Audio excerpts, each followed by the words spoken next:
የስንብት እንባ ልብ አንጠልጣይ የህይወት ታሪክ ክፍል 2። ደራሲ መግፊራ፣ ተራኪ ረዚቃ ሙሐመድ። ለቻናላችን አዲስ ከሆናችሁ ላይክ፣ ሼር፣ ሰብስክራይብ በማድረግ ቤተሰቦቻችን እንድትሆኑ በታላቅ አክብሮት እንጋብዛችኋለን። አባቷ ዛሬ አልፎለት በምንም ነገር ሳይፈልጋት ወደ አልጋው ገባ። እሷም ወደ መኝታ ቤቷ ሄዳ ቅድም ያቋረጠችውን ቴክስት ለማየት ገባች። 3 መልእክቶችን አየች። ዋንዴ አዎ እርግጠኛ ነኝ፣ ፈጣሪ ከፈቀደ እያድርግልህ፣ በጣም ደስ ይላል። ግን ምኑ ደስ ብሎ ሆኖ? ሙስሊም ጓደኛ አለኝ፣ በሱ ምክንያት እስልምናን አወቅኩኝ እና ደግሞ በማንበብ እና ለምን ጊዜ ሰጠኸው? ካወቅ ለምን አትገባበትም? ያው አሁን ቤተሰብ ውስጥ ነኝ፣ ተማሪ ነኝ። እስከዛ ድረስ 1 ዓመት ብቻ። እንዴ ሞት አለ እኮ፣ የመኖር ዋስትና የለህም። አሁን ይሁን ነገ የምታውቀው ነገር አለ። እሱማ ልክ ነሽ አለ ዋንዴ። እና አስብበት፣ እረዳሃለሁ። ቤተሰብ ውስጥ ሆኖ ሃይማኖትን መቀየር በጣም ከባድ ነው። ግን ሀቁን አውቀህ ሳትገባበት ወደ ሞት ብትሰደድ አስበው እስኪ። አላህ ይርዳህ ወንድሜ። እሺ ሲስ፣ አመሰግናለሁ ለምክርሽ። ችግር የለውም። እና እንተዋወቃ። ይምን እባላለሁ። ዩሱፍ እባላለሁ። ለወደፊቱ ዩሱፍ እሆናለሁ ኢንሻአላህ። በቃ እኔ ዩሱፍ ብዬ ልጥራ፣ ደስ ይለኛል። እርስ በእርስ ተዋውቀው ጨርሰው ተሰናብተው ወደ መኝታዋ ሄደች። ሱብሂን ሰግዳ እንደተለመደው ዲያሯን እየጻፈች ልክ አበቃ ብለሽ ስታስቢ አላህ ተአምሩን ይልክልሻል። ብቻ ሰብር ይኖርሽ። ወደ ክፍል እየሄዱ ሳምሪ ከሩቅ ጠርታቸው ቆም አሉ።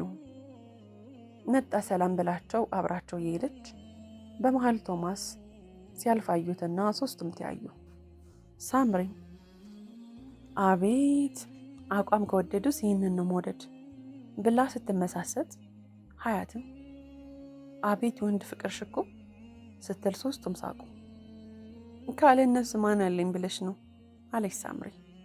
ዩምና አረ ወረ ቀይሩ፣ ወንድ ወንድ ስትሉ ወንድ እንዳትሆኑ። ሀያ እንጂ መቼ ገባሽ አለች ሳምሪ። እንደውም ሂጅ አውርቼው ልምጣ ብላ ወደ እሱ ፈንጠር ብላ ሄደች። እነሱም ሁኔታውን ለማየት ቆም ብለው መመልከት ጀመሩ። ከኋላ ሆና ቶሚ ብላ ጠራችው። ዞብር ብሎ አይቷት ንቋት ሄደ። ሀያትና ዩምናም ተያዩ። ፈጠን ብላ ሄዳ ፊት ለፊቱ ቆመች። ለሰላምታ እጇን ዘረጋችለት። ሰላም ማለቱን ትቶ እጁን ኪሱ ውስጥ ከተተው። በንቀት እያያት ትቷት ሄደ። ሳታስበው በድንቡሽቡሽ ጉንጮቿ ላይም ባወረዱ። እነ ዩምና ፈጠን ብለው ወደ እሷ ሄዱ። ሁኔታውን ሁሉ እና አሚር፣ አቤልና እስማኤል ከላይ ሆኖ እያዩ ነበር። ፈገግም ብሎ አጨበጨቡ። 3ቱም ቀና ብሎ አዩአቸው። ሀያት እስማኤልን ገላምጣ ወደ ክፍላቸው ወይኔ ሀዩ አኮረፈች ብሎ እሱም ተንደርድሮ ሄደ። የእሱን መሄድ ተከትሎ በአይናቸው ደረጃውን እስኪወርድ አዩት። አንቺ ራስሽን አስደፈርሽ፣ አየሻ ንቀቱ። ታይ ስትባይ አትሰሚ፣ ወንድ ወንድ ትያለሽ። ወንድ ሁሉ ወንድ አይሆንልሽ ምሽ። በተቆጣ ድምፅ ዩምና ነበር ያለቻት። ሳምሪ እንባዋን በሹራቧ ጫፍ ጠርጋ ፊቷን ልትታጠብ ወጣች። የእሷን መሄድ ተከትሎ ወደ ወንበራቸው ሄደው ሲቀመጡ እስማኤል ገባ። ሀዩ ገልመጣ አድርጋ ፊቷን አዞረች። በአላህ ይቅርታ፣ አንቺን ምንሽ ተነካ? እራሷን አታስከብርም አላት ፀጉሩን እየጠቀለለ። ፊቷን አዞራ ምንም ባይነካስ ጓደኛዬ እኮ ናት፣ ምን ያስቅሃል? ነገ በእኔም ልትስቅ ነው አለችው አፍጥጣ እያየችው። በቃ ሀዩ ፍቺ፣ አንቺን ወድድሽ ነው የመጣሁት፣ አታስለፍልፊ፣ ነይ እንውጣ ብሏት እጇን ይዟት ወጣ። ዩምና መጽሐፏ ላይ ተጥዳለች። ካነበበችው በጣም ተገርማ ተደጋግመዋለች። ታብዒ ሳቢት ለአነስ ረዲየላሁ አንሁ አነስ ሆይ የአላህ መልእክተኛ ዓለይሂ ሰላቱ ወሰላም እጅ ነክተዋል እንዴ ሲል ጠይቃቸው፣ ሰይዱና ዓለይሂ ሰላቱ ወሰላምም ሲሉ መለሰላቸው። ታብዕዩም ሳቢትም በናፍቆትና በፍቅር ስሜት ውስጥ ሆኖ እንዲህ አለ፣ እስኪ ያሳየኝ ልሳመው አላቸው የሚለውን አንቀጽ በተመስጦ ደጋግማ ነበበች። ወደ ቤት ሰዓት ላይ ወደ ቤት አራቱም አንድ ላይ የሄዱ ዩምና፣ ሀያት፣ አሚርና እስማኤል ዩምና አዳማጮና ሶስቱም ተመስጠው እያወሩ ነው። የዩምናና የሀዩ የቤታቸው አቅጣጫ ጋር ሲደርሱ ተሰነባብተው ሄዱ። እግረ መንገዳቸውን እየሄዱ ደካማ ጎኗን ለማጣራት ስለ እሷ ጠየቀው። እሱም በትንሹ ነገረው። ነገ ሊቀርባት ወስኖም ተለያዩ።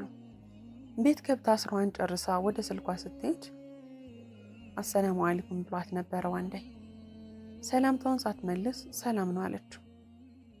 ወአለይኩም ሰላም አትይም እንዴ ሲላት፣ አይ ስትሰልምልሃለሁ ብዬ ነው። እያወራችሁ እያለ አባቷ ገብቶ አደነባበራት። ስልኳን ቀምቶ የተጻጻፈችውን እያነበበ በድንጋጤ ፈዛለች። ምንድነው ይሄ ብሎ ጮኸባት። በጭራሽ ከጎረምሳ ጋር ትጻጻፊያለሽ ብሎ ድብደባውን ቀጠለ። ስልኳን ወደ ሀማም ውስጥ ከተተባት። እማማ ተኝተው ስለነበረ ጨዋታን አልሰሙም። ከወደቀችበት ተንደርድራ ተነስታ ወደ መኝታ ክፍሏ ገባች። እንባው አልቆምም አላት። ምን አለ እናቴ ብትኖር፣ እማዬ ግን ለምን ጥለሽኝ ሄድሽ ብላ ስቅስቅ ብላ አለቀሰች። በጧት ተነስታ የመታትን ቦታ በበረዶ አሽታ ቁርስ ሰራች። አባቷ አልነበረም። ደስ ብሏት የሰራችውን ራሷ በልታ ትምህርት ላትገባ ወስና እማማ ቤት ሄደች። ሀዩን ላገኝ ልሄድ ነው ብሎ ተነስቶ ሲወጣ አሚር ጠርቶት አብረን እንሂድ ብሎት አብሮት ሄደ። ዛሬ ምን ተገኘ? እንዴት መጣ? አለች ደብተሯን እየከተተች። ናፍቀሽኝ ነው ብሎ ሰላም ሊላት መጣ። ወዷለኝ ሀቢቢ ይቅርታ ብላ ወደ ኋላ ሸሸት አለችው። የዘረጋውን እጁን ወደ አሚር ዘርግቶ ሰላም ነው አለው። በሁኔታው ስቀው ዛሬው ምን አልመጣችም እንዴ ብሎ እስማኤል ለሀዩ ጠየቃት። ይህንን ሲል በጉጉት መልሷን ጆሮውን አሽሎ መጠባበቅ ጀመረ። አሚር አዎ ዛሬ አልገባችም ስትል የተስፋ መቁረጥ ያህል ተነፈሰ። ቀኑ ጁምዓ ነበርና ተጣጥባ ፏ ብላ ወደ መስጂድ ሄደች። ብሶቷንም ለአላህ አልቅሳ ተናገረች። በነጋታው ቅዳሜ ነበርና ከማማ ጋር ቅልጥ ያለ ወሬ ይዘው በመሃል እሚ እስኪ ስለ እናቴ ንገሩኝ ብላ ጠይቀቻቸው። እሳቸውም ሀሳብ ያዛቸውና እናትሽ ጥሩ ሰው ነበረች፣ በመልክ በጸባይ አላህ መርቋታል። አባትሽን ካገባች በኋላ ምስቅልቅል አለች፣ ይመታታል። ብቻ ልጄ ሆድ ይፍጀው። የሷስ ነገር አንቺን ወልዳ 10 ዓመትሽ መሰለኝ ትታሽ ወጣች። ስቃዩ በዛባት። እማማ ሲናገሩ ዩምና ታለቅሳለች። እናም ልጄ አትሂጂ እዚህ ልጅሽ ስላት ለኔ አደራ ሰጣሽ ሄደች። ግን እመለሳለሁ ብላለች። አላህ ካለ ትመለሳለች። ልጅ አታልቅሽ ብለው ጸጉሯ እንዳበሳ አደረጓት። እሷም ወደ እግራቸው ጋደም ብላ በሐሳብ ጭልጥ አለች። ባክሽ ስልክ ሀማም ውስጥ ከተተው። ወላሂ ለምን? ቴሌግራም ላይ እያወራው እያለ ድንገት መጣ። ከዛ በኋላ የሚፈልገውን አደረገ። እኔን እሺ አብሽሪ ብላ ቅፍ አደረገቻት። ምን ነው ፈራሽ እንዴ አለው ቶማስ ለአሚር። ለምን እፈራለሁ? ዛሬ ከመጣች እሄዳለሁ። እስማኤል ሲወጣ ዝም እንዲል ጠቀስ አደረገው። ሰላም ብሏቸው ወደ ቧንቧው ጋር ወረዱ። ሲወርዱ እና ዩምናም እዛው ነበሩ። ሀዩ እስምሽን ሰላም ብላ ወሬ ጀመሩ። ይህንን አጋጣሚ እንዳያመልጠው አሚር ወደ ዩምና ጠጋ ብሎ ማውራት ይችላሉ ብሎ ጠየቃት። መልሷን በመጠባበቅ ስሜት እሷም መለስ ብላይታው ይቻላል በሚል ምልክት አንገቷን ነቀነቀች። እሱም ደስ ብሎት ፈገግ አለና አሚር እባላለሁ፣ አንቺስ? ዩምና ብላ ቀና ብላየችው። ደስ የሚል ስም አለሽ አለ ጸጉሩን እየጠቀለለ። አውቃለሁ ሽኩረን። በመልሷ ተገረመና ደግሞ ጓደኛሞች መሆን እንችላለን አላት። ጓደኛ አለኝ አመሰግናለሁ አለችው። በመልሷ ደንገጥ ብሎ አረ ምን ችግር አለው? ስንት ጓደኛ አለሽ አላት ገልመጥ አድርጎ እያያት። ለእኔ ሀዩ እስማኤል በቂ ናቸው፣ ሌላ አያስፈልግም ብላ መለሰችለት።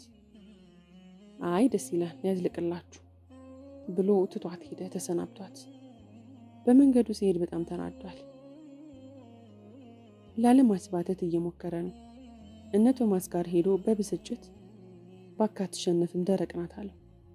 አንድ እጁን አጣምሮ በአንድ እጁ ደብተሩን እየዳበሰ ምን አለች አለው አጠገቡ እየተቀመጠ።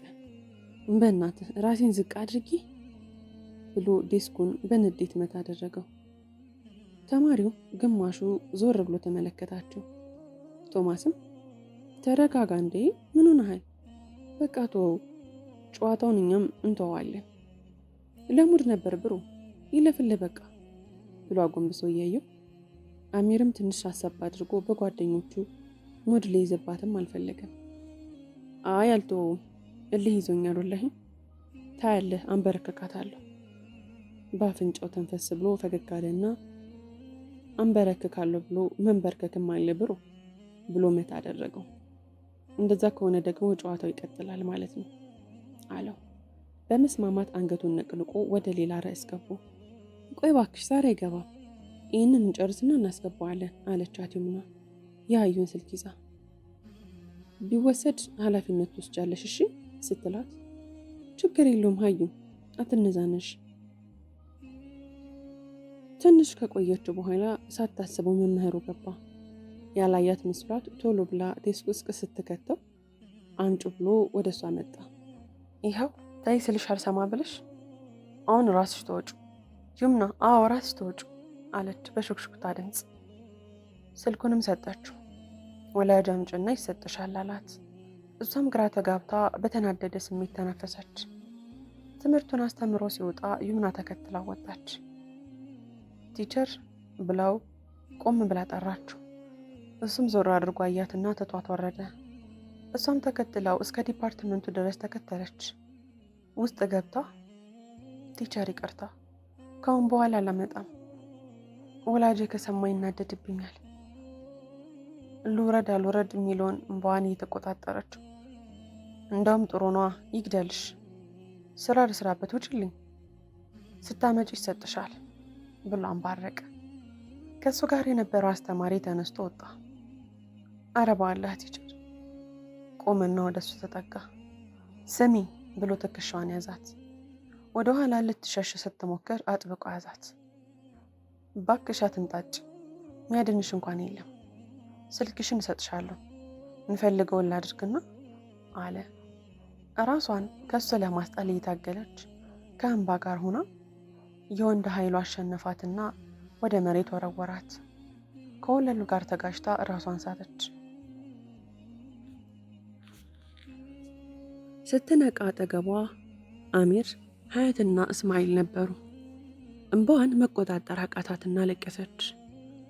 ሀዩ እቅፏ ስር ገብታ ምን ተፈጠረ ብላ ደጋግማ ጠየቀቻት። ምንም፣ ተረጋጊ፣ ምንም አልሆንሽም፣ አልሐምዱሊላህ፣ በእኔ ምክንያት ጉድ አድርጌሽ ነበር። ሁለቱም ተለቃቀሱ።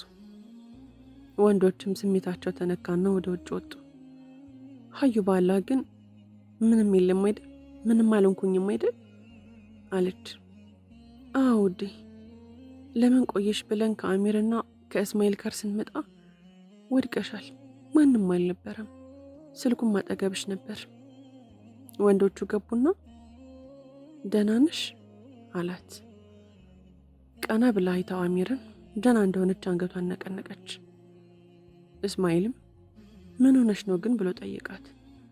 የተፈጠረውን ስትነግራቸው ደንግጠው ወንዶቹ ወጡ። ሀዩም ደንግጣ እቅፍ አደረገቻት። ምሳ ሰዓት ሐኪም ቤት እንሄዳለን እሺ አትጨነቂ ስትላት እሽታዋን ገለጠች። ወላሂ አላውቅም፣ የውሻ ልጅ ብቻ ይምጣ አለ። እስማኤል ነበር የተናገረው። ተረጋጋ፣ በመጀመሪያ የእሷን ደህንነት እናጣራ እሷ ትቅደም አለው አሚር። ምሳ ሰዓት ላይ ሄደው ስትመረመር ደህና መሆኗን ቢክራ መሆኗ ተረጋገጠ። ደስ ብሏቸው ወደ ይምና ቤት ሁሉም ሄዱ። እማማ ስታያት ደንግጣ ወደ ራሳቸው ቤት አስገባቸው። ምን እንደተፈጠረ ሲጠይቋቸው ዋሿቸው እንዳይደነግጡ ተብሎ። ተጫውተው ፏ ብለውም አሉ። ወደ ቤት መሄጃቸው ሲደርስ ተሰናብቷቸው ሄዱ። ቻው እሺ እማማ። በሉ ቻው ልጆቼ፣ አላህ ይስጣችሁ አትጥፉ ብላ በእናትነት ፍቅር ተሰናበተቻቸው። አሚር ጥሩ ሰበብ አገኘ። በመጥፎ አጋጣሚ አጠገቧ ነበር። ከእሷ ጋርም ለመቀራረብ ረዳው። በሚቀጥለው ቀን ትምህርት ቤት ስትደርስ ከሰሚራ ጋር ተገጣጠሙ። ሰላም ተባብለው ወደ ውስጥ ገቡ እና ሚስጥረኛ ጓደኛሞች ናቸው እና ላናግርሽ እፈልጋለሁ ብላ ወደ መናፈሻ ወሰደቻት። ምን ነው ኢካ ምን ሆንሽ አለቻት ከተቀመጡ በኋላ። እባክሽ አጅር ያዘኝ አለቻት እንደማፈር እያለች። እንደተለመደው ደንገጥ ብላ እሺ ከማን ነው አለች እንደመሰልቸት እያለች። አረሳውም፣ ይሄማ ፍቅር ነው ከኔ ያዘው እንጂ በቃ እንዘልቃለን አለች። እሺ ማን ነው? አሚር የእስማኤል ጓደኛ። ምን? ተደናግጣ አዎ ምን ነው እንደምንም በግባባው ያድርግልሽ ክፍል እንሂድ በቃ ብላ ተነሳች። እንዴ መስጨረስኩኝ ላለማስፎገር እየሞከረች። እሺ ምን? ወደ ክፍል እየሄዱ በቃ ልጠጋው ፈልጋለሁ እንደፈለግሽ። ደስ አላላትም፣ ለምን እንደሆነ አታውቅም። እራሷን ለመቆጣጠር ግን እየሞከረች ነው። ክፍል ገብታ ከሀዩ ጋር ተገናኙ እና አሚርም ነበሩ። ሰላም ታቀርባላቸው። ሀዩ ከእስማኤል ጋር ወሬ ያዙ። አሚርም ጠጋ ብሎ ተሻለሽ ደህና ነሽ አላት። አልሐምዱሊላህ ደህና ነኝ። በትንሽም ቢሆን ተግባብተዋል። እያወሩ እያለ ሰሚራ መጣች። ቀለብለብ እያለች እና ይምና ጋር መጣች። አሚርን ለሰላምታ እጇን ዘረጋችለት። እሱም ሰላም አላት። ይህንን ስታይ የምትሆነውን አጣች። እንተዋወቅ ሰሚራ። አሚር እዚህ ክፍል ነህ እንዴ? አይ ቀጣዩ ክፍል ኮሪደሩ ጋር ያለው ክፍል። ይምናን ረሷት። በቃ ወሩ እኔ ልሂድ ብላ ስትሄድ አሚር ውስጡን ደስ ባይለውም ባይኑ ሸኛት። እንዴ ይምኔ ለምን ተናደድሽ አለቻት። አዩ ይቺ ሰሚራ በሄድኩበት ሁሉ አለች። እንዴ ምን ነው? አሚር ጋር ያወራችሁት ከአንቺ ጋር ይገናኛል? አይ አይገናኝም። በቃ እንዲሆኑ እኔ ካወራሁት ሰው ሁሉ ፍቅር ይዛታል። ቤስት ፍሬንድ ነን፣ ግን ሁሌም ከስር ያጠፋ። ግን ይምና አማርን ታይ ማይሆነውን ስራ ማላጣው ብላ እራሷን ዋሸች። እሷን በጥርጣሬ ተመለከተቻት እና አሚር ጓደኛ መሆን እንችላለን አለች ሰሚራ። ይቅርታ አልችልም። ለምን? አታካብድ እባክህ። አይ ማካበድ ሳይሆን ችኩል ብላ በቃ ተስማምተናል ሆነናል እኮ ብላ አቅፋው ዞር አድርጋ ስታየው የሩጫ አረማመድ ደረጃውን ወረደች። በሁኔታዋ ተገርሞ ፈገግ እንደማለት ብሎ አንገቱን ነቅንቆ ወደ ክፍል ገባ። ጊዜ እየሄደ ነው። ሞዴል ፈተናም ተቃርቧል። የይምናና አሚር ግንኙነት መካከለኛ በሚባል ሁኔታ ተቀራርቧል። የሰሚራና ይምና ጥላቻ አየለ። ግልጽ ያልሆነ በወንድ የመጣ ጥላቻ። ሁለቱም በማስመሰል ላይ ናቸው። 3 ቀን ቀረው። ተዘጋጃችሁ አለ አሚር። ለምኑ ነው የምንዘጋጀው አለችውና። ካልቻርዳይ አላት። አዎ ተዘጋጅቻለሁ ሰሚራ። እኛም ተዘጋጅተናል አለ እስማኤል በፍቅር አይን እያያት። ሀዩ አንቺስ አላት ወደ ይምና እያየ። አይ እኔ እንኳን ይለፈኝ እቤት ሳጨርሰው ተዋት። በቃ አንተ ሳሚሪ አለች ሰሚራ። ይምና ተከፍታ ልትነሳ ስትል ይምና ካልሄደች አልሄድም አላት። በመልሱ ተደስታ ዞራ በፈገግታ አይታው ሄደች። ሰሚራ ጉንጮቿ አቃሉ። በንዴት የያዘችውን እስክርቢቶ ወደ ታች ወረወረችው። አሚር ይምናን ተከትሏት ሄደ። ግን ለምን አትመጭም አላት። ምን ነው አልሄድም ስላልክ ቅር አለህ እንዴ? ሂድ ደግሞ እኔ ምን ስለሆንኩ ትቀራለህ ስትለው ጓደኛዬ ስለሆንሽ ግን እንድትመጭ እፈልጋለሁ አላት በስስት እያያት። አይ እኔ ቤት አይፈቀድልኝም አባቴ ብላ ቆመች። እኔም መሄድ አልፈልግም ግን ለጓደኞቼ ስል የሚሄደው አለ አንገቱን ደፍቶ። ለትንሽ ሰዓት ዝም አለ። ቀጥሎም ታላቅ እህቴ ደይ የተባለ ነገር ሁሉ ማክበር ትወድ ነበር። ወሬውን ለመስማት ተስተካክላ ተቀመጠች። የዛሬ 2 ዓመት ነበር እህቴን ያጣዋት። ልቧ ትርትር ሲል ይታወቃታል። ከለር ዴይ ለማክበር ሄዳ ሳትመለስ ቀረች። ደንገጥ ብላ እንዴት ምን ሆና አለችው። እሱም ትንፋሽን እየሰበሰበ ከለሩን ሲረጯት ድንገት ቀለሙን እረጫለሁ ብለው አንገቷን መቷት። ለትንሽ ሰዓት በህይወት ነበረች። ሐኪም ቤት ሳትደርስ ህይወቷ ግን አለፈ። አላህ ፊርደውሰል ጀነትን ይወፍቃት አለች።